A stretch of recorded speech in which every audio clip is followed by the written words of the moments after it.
Alors, j'aimerais lire avec vous aujourd'hui un passage qui est très important à mes yeux et qu'on trouve dans l'évangile de Matthieu, au chapitre 22, des versets 34 à 40. Alors, je vais le lire avec vous.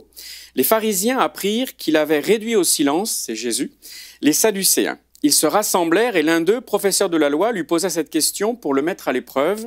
« Maître, quel est le plus grand des commandements de la loi ?»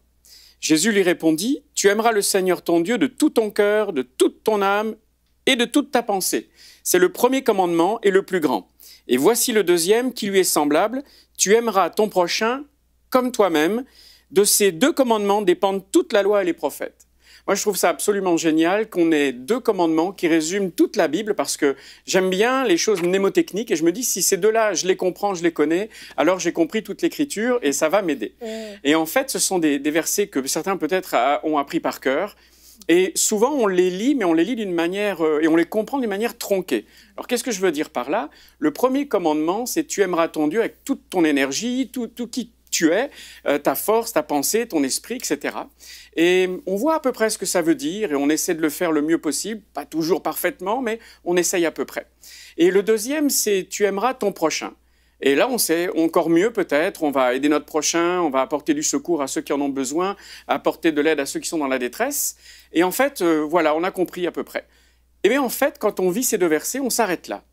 Et on les tronque, pourquoi? Parce qu'en fait, il y a un autre petit bout que l'on oublie tout le temps et qui est en fait comme toi-même. Qu'est-ce que ça veut dire comme toi-même? Ça veut dire qu'en fait, il faut que je sache m'aimer. Et immédiatement, il y en a qui se disent « Oui, mais m'aimer, c'est la chair, c'est égocentrique, il ne faut pas que je m'aime, il faut que je donne aux autres. » Et tout ça, c'est vrai, mais il faut quand même que je m'aime. Parce que si j'essaie de dire à mon prochain « Dieu t'aime, etc. » et que moi, j'y crois pas, eh ben, c'est une religion vide de sens parce que je leur dis « Croyez en quelque chose, mais moi, je n'y crois pas. » Et puis si je dis à Dieu « Mais je t'aime, mais en fait, t'as pas raison de m'aimer, moi, je suis pas aimable. » C'est comme si vous disiez à Dieu, mais tu as tort de m'aimer, ou alors quand tu dis que tu m'aimes, je te fais menteur parce que j'arrive pas vraiment à le croire. Alors je le crois avec mon intellect, mais dans mes émotions, j'arrive pas à faire que ce soit vrai. Et j'aimerais vous dire, en fait, on peut pas donner ce qu'on n'a pas.